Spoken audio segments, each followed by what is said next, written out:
theyeshiva.net.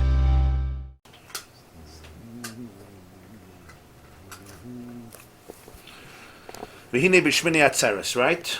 You with me? The line starts atzeres. Oimrim moeded ageshem, page 34, below the middle of the page.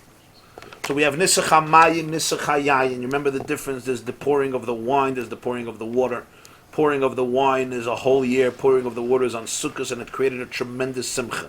Yaakov Avinu pours water into the wine that he gives to Yitzchak to access a deeper bracha, because we have here two different experiences, mayim and yayin. Yayin represents the chaysim boilet, the protruded seal, and mayim represents the recessed chaysim. Nisuch hamayim, in a way, is deeper than nisuch ha-yayin.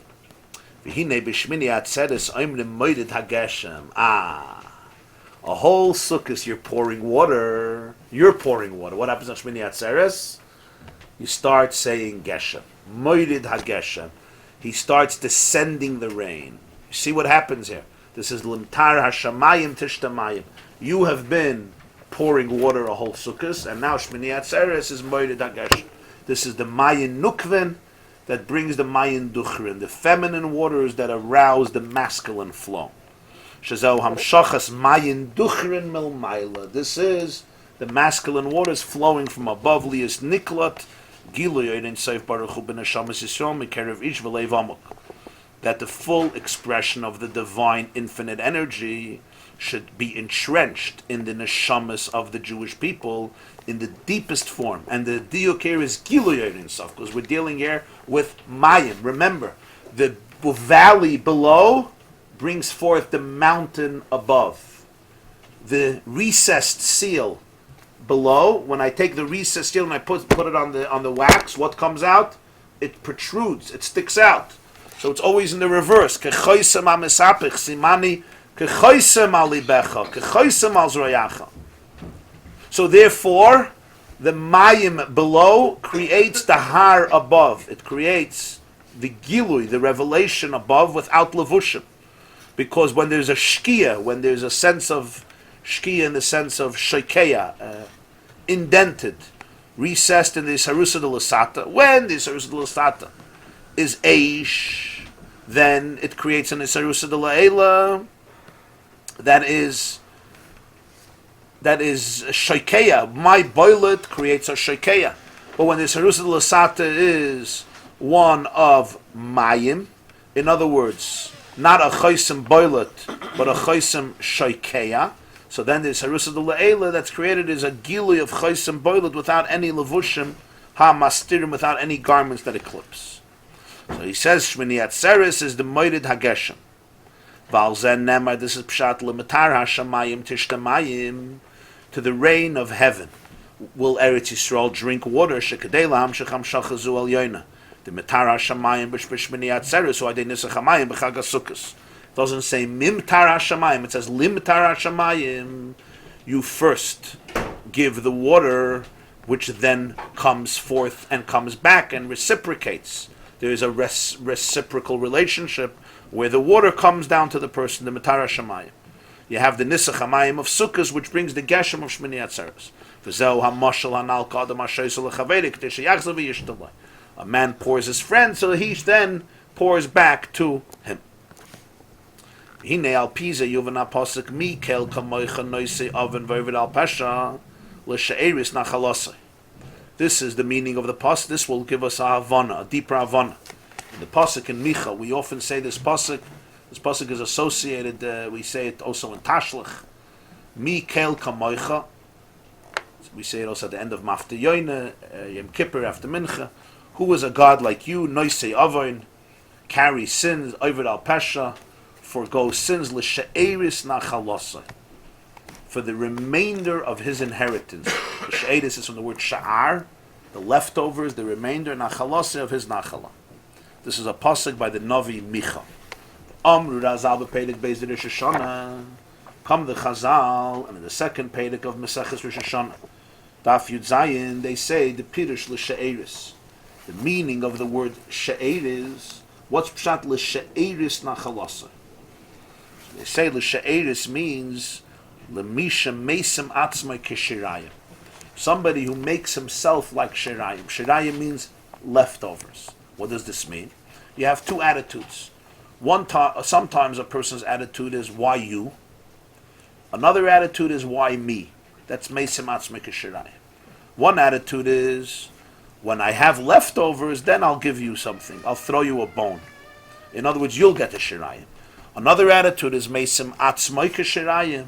The person really could integrate with other people and empathize with other people, that he could actually give himself the shirayim, make himself the shirayim, make himself leftover. What does this mean? What does this mean? It says, V'yesh l'vayir tchila inyan. So we first have to explain one inyan. Shebesifrei mekubolim hakadmoinim nikroyim hamidus alyonis gagas Gedulah gvura tiferes. In the early works of Kabbalah, the spheros begin with, you have Chesed, you have Chachma, you have Bina, but then you have, when you get to the emotions, you have Gedulah gvura tiferes, gagas. Hainu shemidas chazdi is baruch nigre b'shem Gedulah. Hashem's Chesed is defined as Gedulah. Rak be'etz chayim. When it comes to the Arizal in the Sefer Eretz Harim, niskar hakol chagas. He changed it from gagas to chagas, from Gedulah gvura tiferes to Chesed gvura tiferes. Shenikra hamidah b'shem Chesed. Ubepasuk siv gamke. If you go back to the Tanakh, when the pasuk enumerates the Midas, in Divrei Hayam we say it every day. The pasuk says, L'cha Hashem haGedulah v'haGvura v'hatiferes v'hanetzach v'hahoit. It doesn't say L'cha Hashem haChesed, L'cha Hashem haGedulah. In other words, there was an evolution in Torah HaKabbalah. There's Mekubolim HaKadmoinim, as he calls it, the earlier Kabbalists, and then there is the later Kabbalists. When he says the later Kabbalists, as he puts it, it's from the era of the Arizal. The Arizal passed away, Hey of, the 5th day of Av, Shin Lamed Beis, 1572. 1572, as we know, in Sfas, buried in the old cemetery in Sfas. That was a major era when Kabbalah was completely revolutionized. The Arizal had a Rebbe. His Rebbe was the Ramak, Rebbe Moshe Cordovero, who wrote a sefer called Pardes Rimonim, the Orchard of Pomegranates. He passed away 2 years before the Arizal in 1570. So outside, I think, is Chav Gimel Tammuz, also buried right there in Sfas. You know, you have those blue tombstones in the old cemetery near the Arizal's mikveh. This is the Ramak. He wrote the Pardes. Eitz Chaim is from the Arizal. And there we see this shift, where in earlier Kabbalistic texts, you have a lot of earlier Kabbalistic texts, there you'll have Gedulah, and the Arizal changes it to Chesed. What's the difference? Why by them it's Gedulah gvura tiferes, and in the pasuk it's that way. L'cha Hashem haGedulah v'haGvura. Gedulah is called Chesed. Chesed is called Gedulah, and then from the Eitz Chaim and on, it's usually quoted as Chesed gvura tiferes netzachot. For ha'inyan, the inyan is as follows: Ki be'emes be'ein soif baruch hu le'shayach lo'imar she'yashpia Chesed. Because really, when you're dealing with the infinite one, you can't say he should give Chesed, kindness. Why? Rak machmas ki ligdulase ein cheker. It's because of his Gedulah. Because, as we say in Ashrei, ligdulase ein cheker, his Gedulah has no inquiry. There's no way to inquire, to research it. Why? Because there's no way the human mind can investigate it. As we say, the pasuk says in Tehillim, Erech apayim ugdal chesed. Erech apayim ugdal chesed. So the word is, right? We say this in the Ashrei, Chanun v'rachum Hashem, Erech apayim ugdal chesed. So we see here the two words together, Gdal chesed. His chesed is coming from Gedulah. Ugdal chesed. The chesed comes from Gedulah. What's the inyan here? Ki hine ba'or pnei melechayim. Another pasuk says ba'or mishlei, ba'or pnei melechayim. In the light of the king's face, you have life. In the king's presence, there's life. V'liyosi is baruch nikra erech hapayim. Because he's called erech hapayim, which literally means his anger is long. It's long. It's delayed. Al kein nimshach liyas gdal chesed. So therefore, from erech hapayim, you have ugdal chesed, as we'll explain. K'moshe kasav b'makam acher. V'lachein hu chesed ein kates. V'tachlis l'chazdei hatoif. And therefore, it's a chesed that has absolutely no limitations, no boundaries. There's no end to this chesed. V'zehu midas v'rav chesed. That's known, as we say, Hashem kerachem v'chanon erech hapayim v'rav chesed. Here again, the focus is, it's not regular chesed. It's rav, it's gigantic, it's great, it's Gedulah, it's Gedal chesed. Ein bezoyhar ba'aderes in nosoi. Omnam b'chines chesed zeshem mitzad ha-Gedulah zehu daike b'midas ein soif baruch. This type of chesed coming from Gedulah, you can attribute to the infinite one. Asher l'Gedulah ein cheker. His Gedulah has absolutely no way to inquire, no inquiry, no investigation. Ki hu levadei hu kadmin l'chol hakdumin. Because he alone is before everything. He's the kadmin, the primordial reality before any other reality, even before the highest realities. As we say in the Shiras Hayam, ki go'oi go'a. What does ki go'oi go'a mean? So he's teaching that he's go'a, he's above even that which is above. Go'a from the word geus, exalted, aloof, sublime. Go'oi go'a. L'chein l'cha havaya dafka Gedulah. That's why the pasuk says l'cha Hashem Gedulah. The word Gedulah, in lieu of chesed, this l'cha we attribute to you, l'cha Gedulah. Mashenkim b'nivroyim lo'shayich midazu. When it comes to creations, this type of chesed that comes from Gedulah, from infinity, is not possible. Me'acher shein be'emes k'loi chashivi. Because their reality does not have a chashivus, does not have significance in light of infinity. V'chol ha'yishtalshel is the entire cosmic evolution, who ketipa legabe ukiyanos, like a drop of the Atlantic Ocean. Mamish like a drop. V'yoyser mikein ein arach. And don't think my metaphor is accurate. It's far less, it's infinitely remote from the drop of the Atlantic Ocean. Because the tip in the Kiyanas, even though one cup of water, one droplet of water relative to the ocean is quite insignificant, but nonetheless, ultimately, the ocean is made up of drops. Yes, not 10 drops, and not even 1,000,000 drops. It's gonna be quite a stretch to get to all the drops. But the point is, ultimately, one drop of water captures something essential of the ocean. Yeah, you can take a cup of water. There's something you know about it. There's not a lot you know about the ocean. It's certainly not like being in the ocean, but epis. It's be'ein aroich, but it's not really be'ein aroich. Gemara has an expression on Rabbi Yeshua and Masechta Horiyos. I know how to yodeini l'shayer kama tippus yesh bayam. I could estimate how many tippus there are in the yam. Interesting. Yodeini kama tippus. You could talk about it. Kama tippus yesh bayam. Not an easy cheshbon. But that's what the Gemara says in Horiyos. Daf Yud, I think. So here he says, I'm just giving a mashal, but it's really v'yoysim mikein ein arach. L'chein b'chol sitra de kedusha. So therefore, whenever you're dealing with kedusha, hu b'chines bittel. The emblem of kedusha is bittel, the absence of arrogance, the openness to a higher reality, the v'ayin, a sense of a person opening themselves up to a larger identity. The kaloi chashivi. The person understands that the ego does not have chashivas. A person's identity, its true reality, is that you're aligned with the infinite. Napoich b'bchinas Gedulah. And therefore the chesed is opposite from the Gedulah of the Ein Sof, which represents absolute expression of infinity. V'lachein nikra Eretz Yisrael b'shem Eretz Knan, lashon hachna'a u'bittel. The name for Eretz Yisrael, the original name is Canaan. The word Canaan, he teaches here, comes from the word Kenia. Ein oimden l'spalel elemitoich kovid roish. Rashi writes lashon hachna'a. Hachna'a means submission, dedication, subservience. The opposite of arrogance, the opposite of yeshus. V'zeh midas chesed la'Avram. This is the attribute of Avram's chesed shenimshach u'bchinas anoichi ofa ve'efer. Avram said, I am dust and ashes. Al derech za amar Yaakov said, Kartointi mikol hachasadim. I became smaller from all the chesed. K'moshe kasav b'geres hakodesh, as explained in Tanya, Nigeres hakodesh, ein sham. So therefore, we have here two elements, two ways in which we talk about chesed. We could talk about chesed in terms of Gedulah, and we could talk about chesed in terms of Chesed. What is the difference between the two?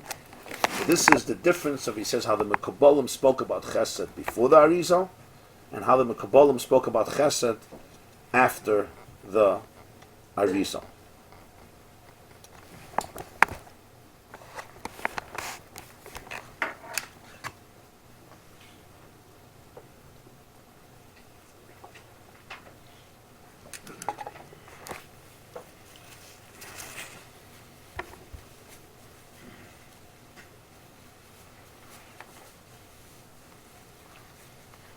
What's the Havana here?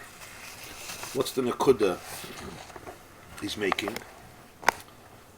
It's a little bit kitzer. Maybe not a little bit kitzer, quite bit kitzer.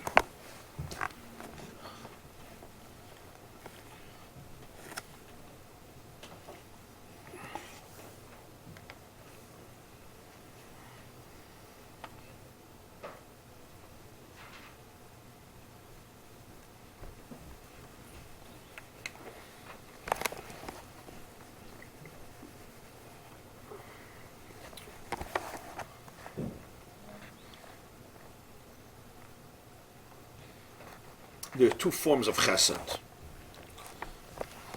So the Mekabolim before the Arizal focused on one, Gedulah, and then he focused on chesed. What's the two forms of chesed? Now you have to understand why he changed the dafka. Okay, we'll soon see. He goes on. But let's bring out the first point he's making here. One is a chesed that's born of a sense of greatness. V'ligdulosoi ein cheker. Erech hapayim ugdal chesed. Hashem kel erech hapayim v'rav chesed. All a chesed that comes from Rav, from absolute greatness, from absolute infinity. That's when you talk about the Ein Sof. When you talk about the person, if a person gets up, looks in the mirror, and says, I'm infinite. In other words, I'm the only one that exists. That is not the greatest recipe for chesed. In fact, we have a name in English for it. It's called narcissism. Narcissism means that in your mind, you're the only one that exists. And there are people like that. Today, it's been diagnosed also. Today there's a lot of discussion about it. It's a very profound reality. Sometimes the narcissist doesn't even realize he's a narcissist. He's a compulsive narcissist. And sometimes the people around him, it takes years to realize, because sometimes he has a lot of charisma. He's not even aware of how deep it is. But as somebody once said, how do you drown a narcissist? You put mirrors on the bottom of the ocean. As somebody else once said about a particular individual, he said, somebody once told me about a person, he says, watch out from him, he's a self-made man and he worships his creator. So there was a fellow who once told his wife that he never made a mistake in his life. The guy tells his wife, I never ever made a mistake. So she says, never. He says, once, 1962. She says, what happened? He said, I thought I made a mistake.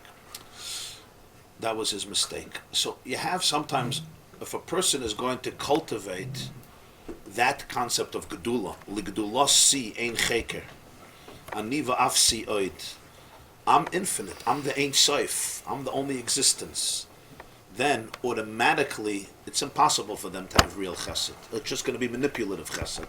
I need chesed to get validation, I need chesed to get to step 2. It's just a stepping stone, I'm just using you. And that's the question in life. We're talking already humor. There was once a woman who said that she stopped dating. Why? She said because her last date, she goes out with a guy, and for 3 hours he's talking about himself. Which, as you know, is not so uncommon, right? All he's doing is talking about himself. He does this, he's that, he's that. Finally, after 3 hours, he looks at her and he says, it's enough of me talking about myself. Let me hear. What do you have to say about me? Right. So you have sometimes a person, even their perception of chesed is also narcissistic. It's all, and to use the yeshiva shalosh, it's all a din in them. The chesed is also a din in you. Even it's a chesed, I need to be a Muslim. Can I add chesed to my resume? Can you put in my resume, can you put on my matzeva that I'm a bal chesed? Nothing to do with other people. Yeah. And even that skufa is a din. Even if you talk about other people, it's also a din. It's a Gedulah. Okay, now you're going to do Chesed. I was at a Shabbos a few weeks ago. So there was an Alter Bacher there. Alter Bacher, a 36-year-old fellow, who's a friend of mine. And for many years he wasn't interested in getting married. But you know how it is with frum Jews. Everybody has a shidduch for everybody. So this was in a hotel for a Shabbos. So I was walking with him, and every woman says, "Oh, I have a shidduch for you. My brother, my nephew, my uncle, my niece, I'm saying my brother. He was a guy. My niece, my this, my everyone." And he was polite. So, but I felt bad. We were walking, we're talking. It's not that a cheres, but So I stopped one of the people who offered a shidduch, and I said, I don't think it's so respectful. Do you want to know if he wants to talk about this now? Is he interested? It's in front of somebody else. What are you bothering him for? Maybe there's a system. Why don't you ask him privately? Maybe send an email. Offer him shidduch. So the person without blinking an eye says, "What do you mean? I'm doing chesed." I'm doing chesed. Shai. What's the definition of chesed? I decide I'm doing chesed, and that's it. You don't like it? Tough luck on you. Last night I went for a nichem avelim somewhere. A yid comes in and he has a story to tell the avel. A long story. He starts telling the story. The avel tells him, "Ich weiß the Maisa." I know the Maisa. What do? You're quiet. He knows the story.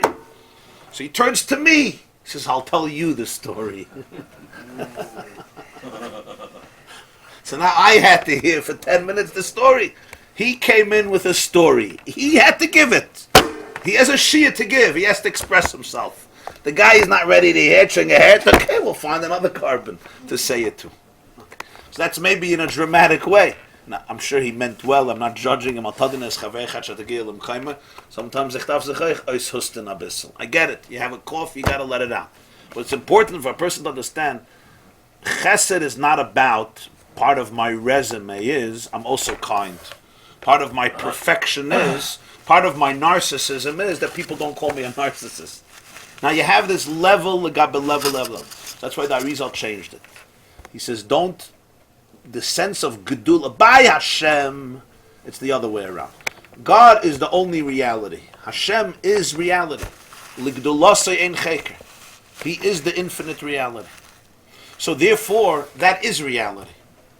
There is no other reality. So therefore, the Chesed of Hashem comes mitzad HaGedulah. Everything is infinite, and kindness is also infinite. The kindness is also infinite. It's a choice, and it's a choice that is infinite, because everything in Ein Sof is infinite. So all the Midas are Ein Sof.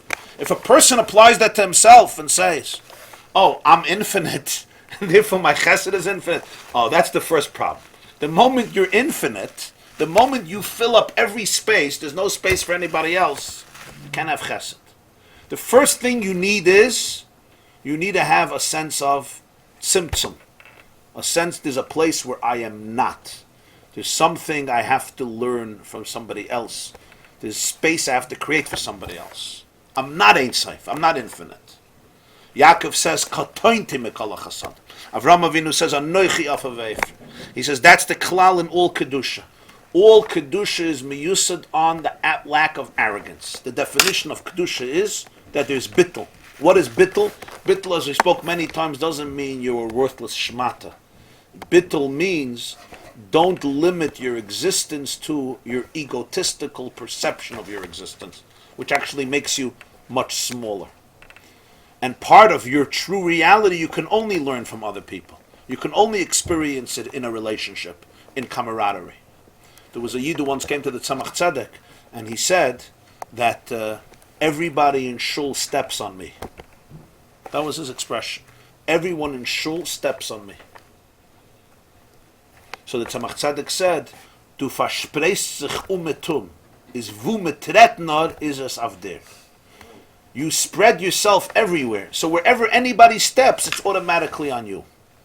That was the end of the conversation. There's an oimik. What did he mean everybody steps in? You know how sometimes you come into a room, you see two people talking to each other, you're convinced Of course, they're talking about you. Who else are they talking about? Is there b'chal somebody else to talk about in the world? Of course, they're talking about me. Yeah, right. Maybe they're also talking about something else. No. A person who doesn't exist anywhere has to exist everywhere. If you don't have one place that is yours, then you need every place to be yours, because you're desperately looking for a place. And when you have to be everywhere, then wherever anybody steps, it's on you, because you're everywhere. So somebody cannot take a step without stepping on you. So from this hergish of Ein Sof, which is delusional, sometimes people in their consciousness don't have boundaries. They really feel they are everywhere. They belong everywhere. They live in other people's minds. They replace other people's realities. In fact, they believe that their existence is really the truth of another person's existence. Now, you may not know it yet. You have to find out the truth that you're really me. Okay, you'll find out one day that you're really me. But this is a very deep emotion that some people have. They're actually living vicariously through other people, in other people, other people's experiences, as themselves are really not seen as serious. Their main experience is my relationship to it. And this is if you don't have it, you don't have it. But if you have it, this is very serious. It's very profound, because it colors everything. It affects everything. There can't be any real empathy. And the reason there can't be any real empathy is the person really does not acknowledge their borders. Now, deep down, the reason they don't acknowledge their borders is not because they have too much confidence, because they have no confidence. Ultimately, real narcissism comes because you never had a place to call your own, and therefore you cannot trust that and give life room to have an experience outside of you. Because you're afraid that if there's an experience outside of you, you may die in the process. You understand what I'm talking about? Because you never had a place to call your own, you never had an identity to call your own, and therefore, because you never had an identity to call your own, therefore you have to be in everybody else's identity. You never gave credence to your own. So the narcissist is desperately trying to survive. So in paradoxical ways, the infinity comes because of a sense of worthlessness. I have no place to call my own, and therefore I have to be everywhere. Ich darf sich versprechen tun. By a human being, real chesed is not that you're infinite. On the contrary, there's always the yesod of bittul. There's always the yesod of ayin. What's the yesod of bittul and ayin? A person is part of something far greater, and they cannot allow their small ego to replace them, to replace life. And that's where chesed comes from. And that's why the Arizal, he says, change the nusach. L'cha Hashem ha-Gedulah. By you, it's defined as Gedulah. What's Gedulah? Gedulah means greatness. By a person, we don't call chesed Gedulah. A different type of Gedulah. We don't call that chesed Gedulah, because Gedulah is L'Gedulah and Cheka, which is Ein Sof. It's a different Indian. It's the b'chin of Katointi Mikol HaChasad.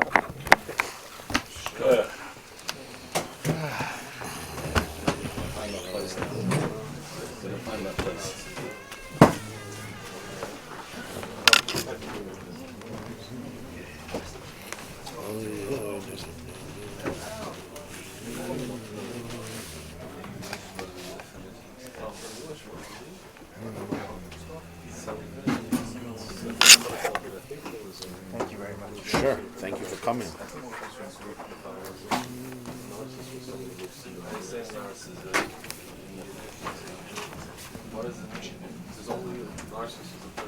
There's only me. No. There's only me. Beyond selfish. Person looks at the narcissist, looks in the mirror, and only sees things. Everything. Okay, 35 on the top. Daf Yud Ches Amud Aleph.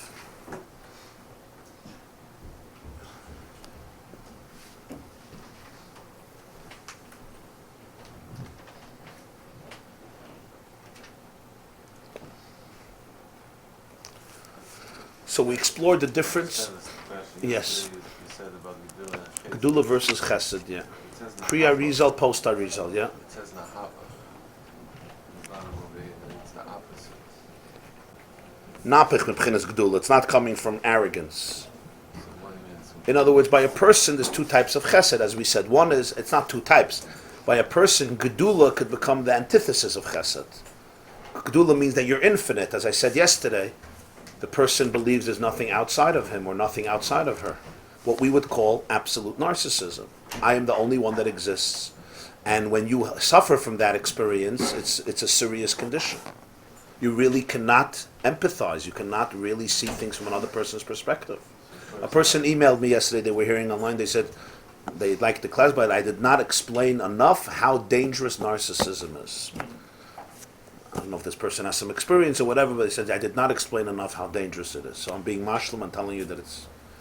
If you don't know what it is, you don't know what it is. But if you have dealt with one or you suffer from it yourself, it's powerful because it's lethal and it could be very subtle. It doesn't look that way. People could be very, very charming there. And it's sometimes from very young age. That's like that. It says mamash a survival skill, pashta survival skill. They have to be the only one existing in order to exist. They call it Chesed. No, then it's not gonna. Then Chesed is not really gonna work. It's all manipulative. It's subconscious manipulation constantly. But you somehow are always at the center of things. And if something doesn't work out, sometimes if people in homes, husbands, wife, whatever situation, something doesn't work out their way, you can have a husband or wife, you see it, sometimes they just go crazy. Sometimes maybe not externally, maybe they're smart enough or disciplined enough not to scream, but internally, they almost can't handle it. If somebody disagrees with them, if something doesn't go their way, if something doesn't work out exactly the way they wanted it, it's like mamish, it's like a suicide, it's like they were murdered. They almost intellectually can't wrap their brains around it. Like, how can that even be? How is that even possible? So when a person has that sense of Ein Sof, it becomes very dangerous. It becomes the antithesis of Chesed. So that's why the Arizal, he says, did not use anymore the word Gedulah. He used the word Chesed instead of Gedulah. L'cha Hashem ha-Gedulah. When it comes to Hashem, we do use the word Gedulah. Because God's infinity is not a result of arrogance. God's infinity is because that's what God is. God's reality is reality, so it's everywhere. Wherever there is reality, wherever there is something, it's reality, right? So it's not a form of delusional arrogance. For a human being to be successful, it's by realizing that you're part of the whole, you're not the whole. The moment a person thinks he is the whole, he can't be a person anymore. He becomes crazy, becomes obsessively meshuggah. Because you're not the whole. Somebody comes before you, somebody comes after you. You're part of the whole. You're an indispensable part of the whole. You're an important part of the whole. You're a crucial part of the whole, but you're not the whole. You're just not the whole. It's like wake up and smell the coffee. Somebody once told me, he says, I own the whole world. It's just the world doesn't know it yet. You understand? But they'll find out. As my life progresses, they will find out. Napoleon had ambitions, mamash, to take over the world. The Balatanya wrote a letter about Napoleon. And his son wrote a letter, he heard from his father that he despises him. He despises him in the deepest way because his muhus is yeshus. His muhus, his core is infinite arrogance. Aniva afsi oid mamash. It's the greatest antithesis to kedusha. Ad kedei kach that the Balatanya lived in a city called Liadi. First in Lyazhna, and after his arrest, he moved to Liadi, both in Belarus. Little shtetlich. And Napoleon invaded. Napoleon's greatest mistake in his life was that he invaded Russia in June 1812. Yud Beis Tammuz, I believe, 1812. He crossed Kovna, right? Went to Vilna from France. He came from Lithuania into Russia. It was his greatest mistake because he lost probably 500,000-600,000 troops, and it was ultimately the beginning of his end. A year or two after the Waterloo, it was just a disaster for Napoleon. And Hitler made the same mistake. Russia is just a big fish. You don't start up with a big fish if you can't swallow it. You know what I mean? Because it's going to fight back. Russia's not a little country. Russia's just endless. You can't win in Russia because they just always retreat, and it's infinite. They just retreat. So you can't win Russia. It's ask Putin.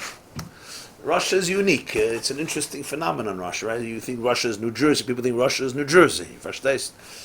So, Israel, Agabe Russia is like a match in a football field, even smaller. Right? So, the Liadi was pretty close to the border. So, in a few months, he arrived in Tammuz. In Elul already, he was getting close to Belarus. So the Balatanya escaped Liadi. I think Erev Shabbos Mevarchim Elul, Tovkuf Ayin Beis, 1812, he escaped. And he escaped far. And he traveled right ahead of Napoleon's armies. And his son wrote a diary. A year later, he wrote a diary. So the diary really describes his father's escape route, but really it's a study of how the war advanced. And I once somebody wrote a book comparing the historical records of the war with the Mittler Rebbe's diary of how his father escaped. It's fascinating because it parallels each other. Some of the greatest conflicts, and the Balatanya was like a few hours away, and some ice that happened in Rosh Hashanah. I just want to bring out one vart there. Well, probably he had to escape deep in Russia, and the winter was such a heavy winter. It's known the winter of the end of 1812 was a bitter, bitter winter, which caused Napoleon's defeat. They couldn't survive the winter. And the Balatanya also, he passed away that winter in Ukraine. He left to Ukraine, and near Hadych, he was buried in Hadych in the Ukraine. But it was a terrible winter. He got sick and he passed away. So when he was running from Napoleon, somebody asked him and said he felt very much that he wanted the Tsar to win, not Napoleon.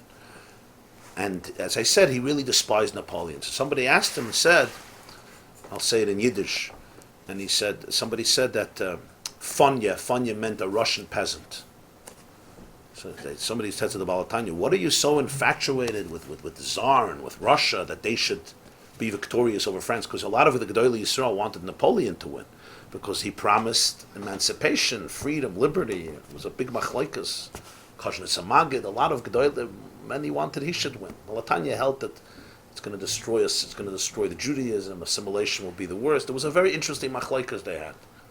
Al Kol Ponims, so that somebody said to him, Fanya Ganev, Fanya Noyev, which means the Russians are Ganovim.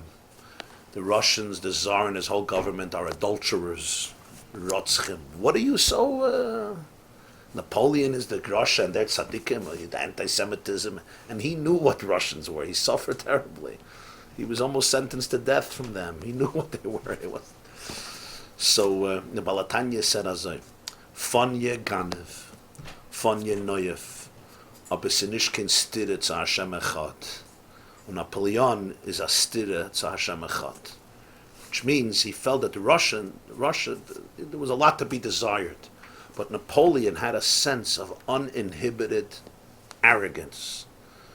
And he said, I cannot, when I am under the same jurisdiction as Napoleon, stertes mein Krishma. He says, when I say Shema Yisrael Hashem Elokeinu Hashem Echad, I can't experience it fully. Because he felt that Napoleon represented something that was antithesis to God's oneness.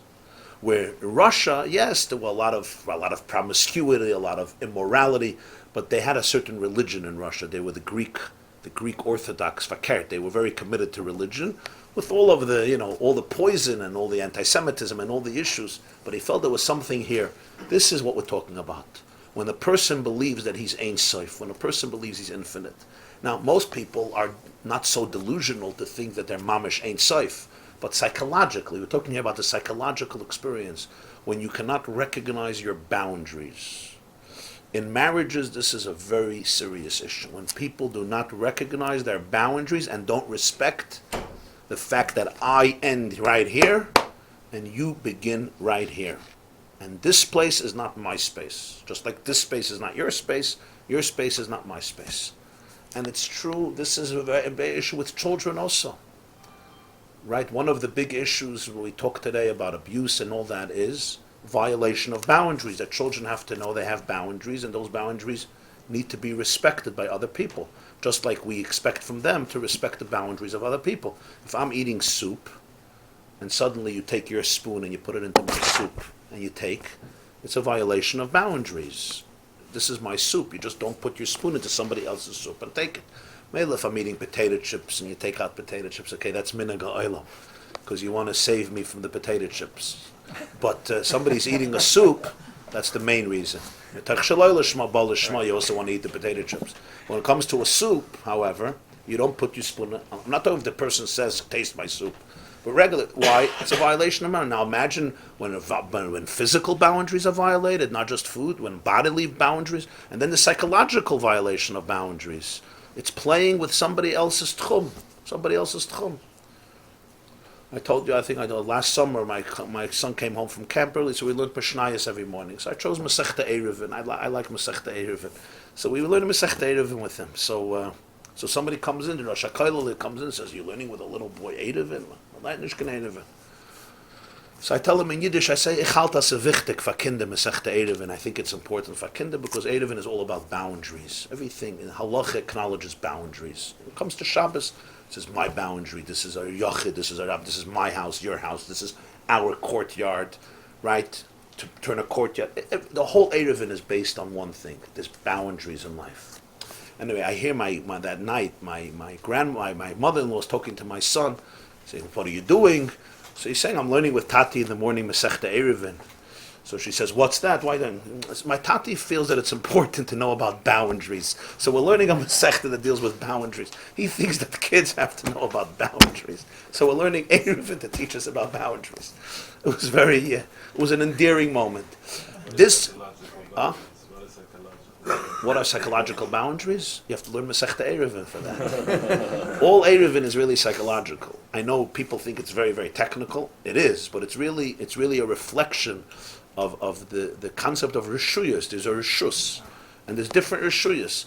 Psychologically, boundaries really means to acknowledge the fact that the issue that you have a different identity than me doesn't mean that my identity is bad. Just because you're different than me, you have different needs, different priorities, different desires, different wants, different expectations, different things that get you upset. It doesn't delegitimize and decimate my identity, and therefore my response to your distinctions doesn't have to be aggression. I don't have to delegitimize and criticize your priorities because they're so different than mine. Unless I feel that they're endangering my priorities. Why would I feel that? Because I feel that I have to be Ein Sof. At least in my house. At least in my house. You get it? And this is very deep. Sometimes it's very subtle in people. So, okay, so you're different than me. You're very different. Okay, so. It doesn't destroy my I, the fact that you have a you. And fakert. And then when I realize that, I could celebrate you and I can even be of assistance. I can help you achieve what you need to achieve. And not only does it not compromise my eye, on the contrary, it enhances it. It broadens my horizons, it's part of a relationship and so forth. But when a person has this feeling of Ein Sof, they call it a Napoleon complex, right? I think that's what it's called. Small person. Huh? Small person. Okay, besides the fact that, that's what the psychologists like saying, but probably it was more than that. They say that Napoleon slept very little. So they asked him why. So he says, "I don't like to be in a position where I'm not in control. When you're sleeping, you're very vulnerable." He says, "I'm sleeping, but it's Napoleon." So that's the distinction. So it's a different experience. It's a different reality. Okay, now, the question, of course, now is, this is going to be a Bavarnish and Kabbalah. The language will be a little abstract, but the concept will be clear. Arizal was not only talking about people, he was also talking about Hashem. So why did he change from Gedulah to Chesed? So on the first line you see Yud Chesed. He says, "Mashakasav be'etz Chaim midas Chesed v'lo yamar Gedulah." Eitz Chaim is the basic work of the Arizal. It's called the Tree of Life. It was transcribed by his student Rabbi Chaim Vital. Chaim Vital was the primary student of the Arizal, Rabbi Yitzchak Luria. Arizal is Adonenu Rabbeinu Yitzchak Zechroinu Levracha. Right? Arizal is just good to know. It's a name you hear a lot. Arizal is Adonenu, our master, our teacher. Rabbeinu Yitzchak Ri Zechroinu Levracha. That's why he's called Arizal. Ari also means a lion, but it's the Rosh Tevis of his name. Rabbi Yitzchak Zechroinu Levracha. His student was Reb Chaim Vital. His last name was Ashkenazi. Rabbeinu Yitzchak Luria Ashkenazi was his last name. Came from Egypt, and then he settled in Tzfas. And his main student was Reb Chaim Vital, who wrote down most of his works, because Arizal wrote very little. And the main work is called Eitz Chaim. That's why he's distinguishing here the Eitz Chaim. Why does the Eitz Chaim change? As he said, the early Mekabalim, when they want to talk about Chesed, they talk about Gedulah. They call it Gagas. The Arizal calls it Chagas.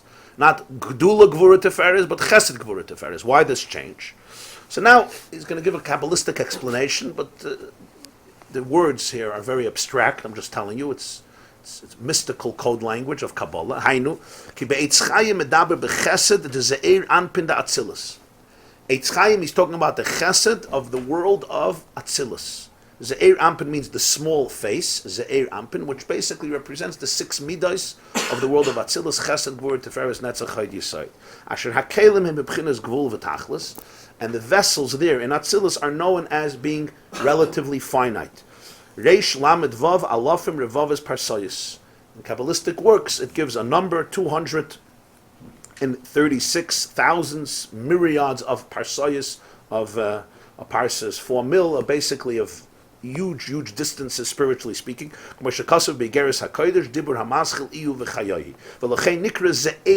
why it's called a small face. Versus Erech Apayim, which means a long face.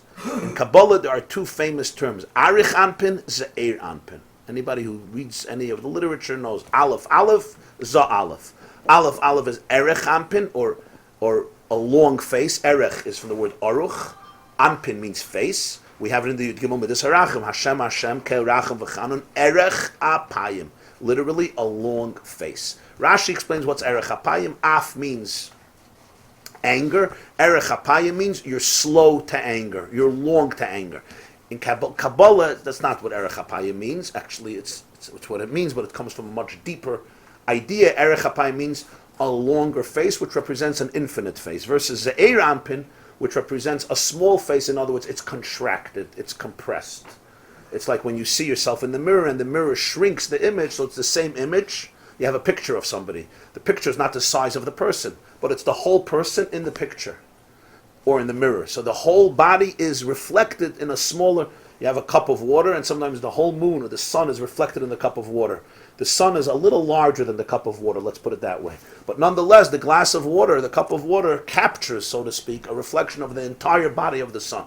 So that's Ze'er Anpin versus Erech Apayim, the small face versus the long face. So it represents the divine, the way the divine compresses itself in vessels, in containers. That's called Ze'er Anpin. V'lachein b'chesed, the Ze'er Anpin, nikra chesed, the ma b'chines bittel. The Arizal started to speak not only about Chesed above, of Erech Apayim. There you would call it Gedulah. But the Arizal started to speak about Chesed of Ze'er Anpin, in other words, the way Hashem compresses his Chesed within containers. So there he doesn't call it Gedulah, he calls it Chesed. Because over there the focus is on B'chines Bittel, Chesed of Ma. There's a sense of dedication, a sense of boundaries, a sense of nullification, because the containers feel a sense of complete loyalty and dedication to the Infinite One. We say in Ashrei, that's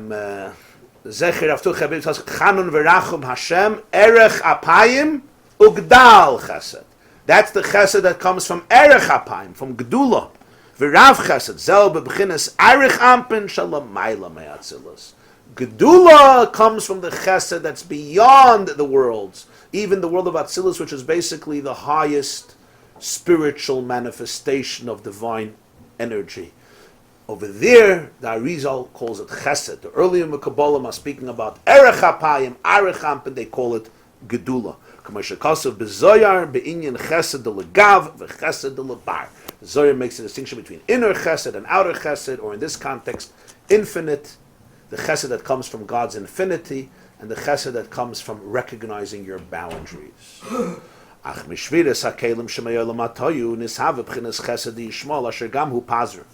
We have in our world a reflection of Chesed of Arich Anpin. Usually, we're explaining here, our Chesed comes from recognizing our boundaries, and from our humility, and from our interdependence, and from recognizing the value of the other. We also have a reflection in our world of the higher Chesed, the infinite Chesed, after the process of Shviras HaKelim. The Kelim broke in Olam HaToyu, in the world of chaos, where we know in the world of Toyu, we learned this in Maimor Sheshes Yamim and other Maimorim, before this world, there was a world known as Olam HaToyu, in which the energies transcended the vessels. The vessels were not limited enough, the vessels were not broad enough to contain the energy, and therefore they cracked under the weight of the infinite energy. It would be like somebody who's a genius, and they have brilliant ideas, but they don't have retaining power. Or somebody has ambition, but they don't have the ability to relax. Or somebody has tremendous love, but they don't have restraint. So in all of these experiences, when somebody has so much intensity without kalim to contain it, ultimately the keli, their vessels, break from the weight of these midas. And that was the concept of Olam HaToyu, which caused Shviras HaKelim, a breaking of the vessels, and all the divine energy in them fell and got scattered. So he says you have Chesed Yishmael. From Arich Anpin, you have the Chesed of Yishmael, Asher Gamhu Pazrin. He was a Pazrin. A Pazrin means he was a great spender. Achin HaPizur, but the spending was Bechdei Laharis as Asher, to show off his wealth. V'tiferes Gedulah, and his splendor. V'liyas lo l'shemul tiferes, to make a reputation for himself. Sometimes you have people that are very kind, but their kindness essentially is they're looking for validation. They throw huge parties. They're very social, but it's not because of confidence and security. It comes because they seek the validation of others. They need that their table should be adorned with guests. They need that people should feel that they are a good company. This is a person you want to hang out with. Yishmael looked like Avram, but he was the opposite of Avram. He looked just like Avram, because Avram was so outgoing and Yishmael was so outgoing. Avram was so extroverted and Yishmael was so extroverted. Avram loved having guests and Yishmael loved having guests, but it came from different reasons. By Yishmael, it was Erech HaPayim, going sour. It was God's infinity when infinity breaks down, and you don't have any more the genuine energy of it. All you have is a sense of narcissism. So it's infinity gone sour. So it's basically you don't have a place, and therefore you have to be everywhere. You need to show off your spend. You need people to come and celebrate you. You need it because you don't have a private space that you call yourself. And it's a rachmanis on such a person. You always have to dress up. You're always on stage. You never have what's called a down moment. Anybody knows such an experience? Huh? It exists. It still exists in the world, yeah? Even in Monsey. Okay. Heipech mebchines habitul. Bchines afer ve'efer. Avram says, Anoichi afer ve'efer. Umemela she'ed mashpia rak mehamoisrus shaloi. Yishmael will only give from his leftovers. He'll never give from something substantial. Because he doesn't really care about you. He's not letting you into his life. A carrot. It's just for show. So if he doesn't have extra, why would he share it with you? So it looks like it's, very ostentatious, very out there, very extroverted. It's really coming, Pampa should show off his wealth, or Pasha to make a name for himself, to make a reputation. It's not coming from a noichi off of Efer. Avram Avinu has a genuine sense of appreciation, of respect. He doesn't take his ego seriously. He sees himself as part of the whole, and therefore he values the other as much as he values himself, sometimes more. So he says, "V'shavus b'chines zed in Evrayim." How do people gain this complex of infinity? Where do people get this? Hainu idei shviras hakelim daikem olam hatoyu shel lifnei atzilas shaya chesed b'chines Gedulah. Because beyond atzilas, the chesed is taka infinite. And when you had a shviras hakelim, when there was a breaking of the vessel, so that energy falls and gets lost, it gets morphed into other forms, but it's really that energy of infinity. So this really means that, like everything, even narcissism has a shayrish and kedusha. It's mushrish and erech hapayim. It's just, you miss the boat in the sense that you can't identify what its true spiritual source is. But if a person can associate it with its source, that becomes its tikkun. That becomes its tikkun. Because when you can associate it with God's infinity, then your infinity doesn't have to exclude the existence of others, because it's not coming from insecurity. So this really postulates a profound idea that's recently coming out, and that is that narcissists are much more insecure than regular people. At the surface, it looks like the other way. They have to rule the world, but it's really the other way. I have to rule the world because I don't have a world. I have to be everywhere because I'm nowhere. I have to own you because I don't own myself. I have to be in everybody's mind because I'm in nobody's mind. I'm not even in my own mind.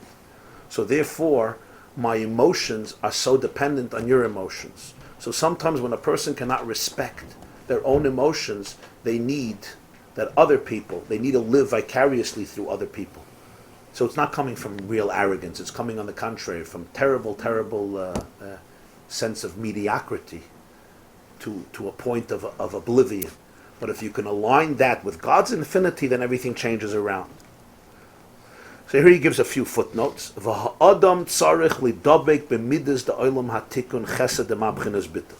human being ought to connect to the Midahs of Olam HaTikun. Olam HaTikun is already the world after Tayu, where the Kalim contain the light. There you have Chesed of Ma. Ma represents Bittul. There's a Chesed that comes from humility, from a lack of ego. What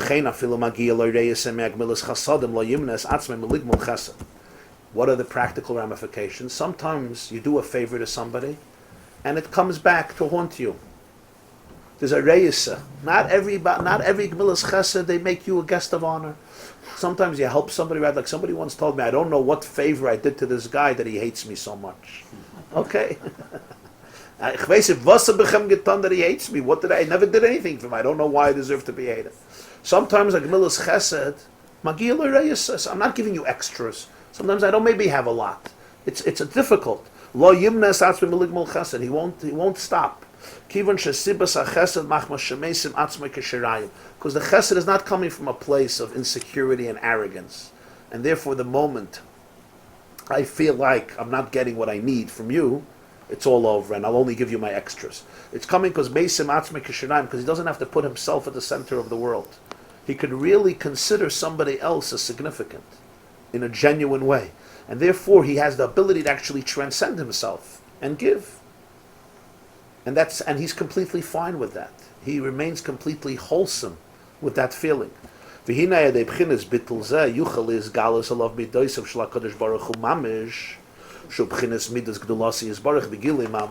the paradox. When a person experiences chesed from this place of bittul, from this place of humility, he now becomes a receptacle to experience the Gedulah, to experience Hashem's midas mamish, Hashem's Gedulah, which means Hashem's infinity. Because we go back to our good old seal. When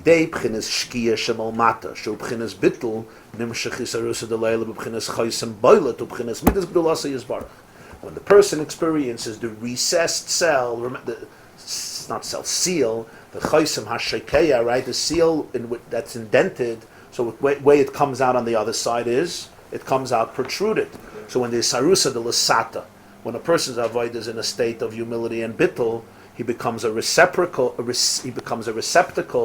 chaysim boiler, that Hashem's inspiration from above protrudes. In other words, Hashem's Gedulah, Hashem's infinite expression. Mashenkin besitra achera, where in the other side not holiness. Shobchinas yesh, over there's always arrogance. Nimshach misham rakai de shviras hakelim.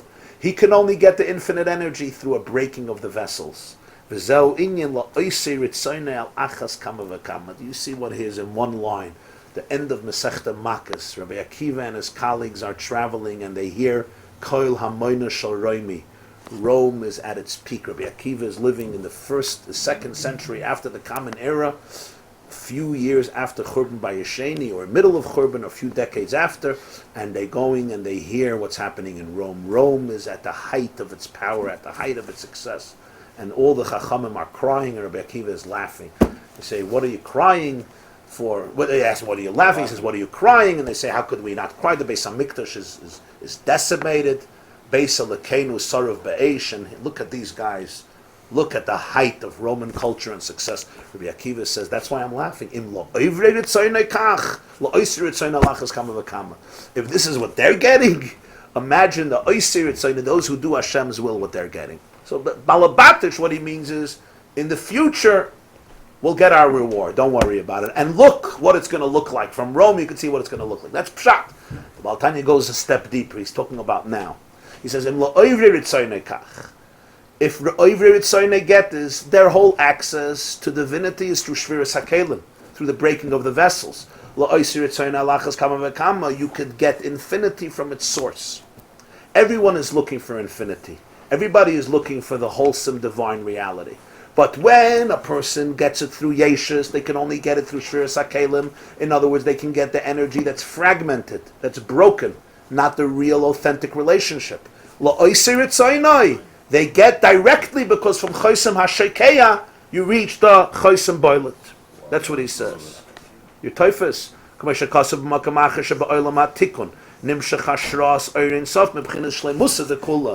In Tikkun, you can have the Ein Sof from the complete perfection. This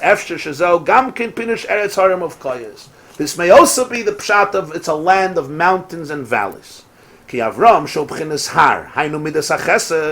Avram is a mountain. He's Chesed. Harei Chesed zen nimshach b'bchinas anoichi offer ve'efer shel b'chinas bika b'chinas bita. Avram's har comes from the valley. His Chesed, his growth, his expansiveness comes from the b'chinas bittul. Mashenkin b'sitra achere kanal. So in Eretz Yisrael, in Kedusha, it's a Eretz Harim that comes from the kois. V'zeu l'she'eris nachalosoi l'misha meisim atzmoi kishirayim. That's what the Gemara means in Rosh Hashanah Daf Yud Zayin. Mikel kamoicha noisei oven v'ovid al pashal l'she'eris nachalosoi. The Gemara says somebody who makes himself kishirayim, he becomes a keli for Yud Gimel Midas Harachamim. That's what the pasuk is talking about. The Yud Gimel Midas Harachamim. Ki Yud Gimel Midas Harachamim nikraim rachamim gdoilim. They are called great compassion.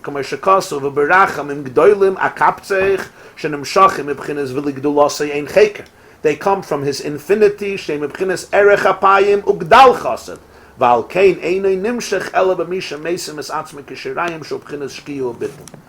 can you have the Mikel Kamoicha, Noisei Oven, Va'ovid al Pesha, which represent the Yidgimel Midas Harachamim, L'Sha'eris Nachalasei, for somebody who's recessed, for somebody who's in a state of bittul, for somebody who opens themselves up, for somebody who transcends ego and allows their true vulnerability to emerge and recognizes their oneness with a higher power, with a higher source. Because only the Chosem Shekeya, the recessed seal, is the receptacle for the Chosem Boilet, for the protruding seal, Shal Mamayla from above. That's the meaning of the pasuk in Yeshaya. Ki Koi Amar, Hashem says, Ram v'nisa, Morem v'kadosh, Eshkoin v'ezdaka u'shval ruach. God is above, God is exalted, God is high, God is holy. But where does He dwell? He dwells in the one who's crushed. He dwells in the one who is of a humble spirit. Whereas the Kotzker Rebbe once said that there is nothing as straight. There's nothing as crooked. Via gleiche later, nishtaz a krumme zach via gleiche later. I'm sorry. So nishtaz a krumme zach via gleich vertel. There's nothing as crooked as a gleich vertel would be a gleich vertel, no? A jest on somebody else's cheshbon. There's nothing as crooked. So nishtaz a zachvos is gleich via krumme later. There's nothing as straight, as a diagonal, as a crooked ladder, because that's what a ladder is supposed to be. There's nothing as black as white shrouds for a mace, for a corpse. And there's nothing as whole as a humble heart. Because in the humility of the heart, of the humble heart, where a person empties themselves out of all vanity, of all egotism, of all narcissism, so they actually allow themselves to become really part of the infinite. They open themselves up to experience that which is truly infinite. The Chosem Boilet becomes the Keli for the Chosem Shekeya, where Sitra Achera never wants to leave go of that Yeshus, and therefore, at best, it can only channel the energy through the Shviras HaKelim. That's the B'chin, the difference between Yishmael and the son of Rabbi.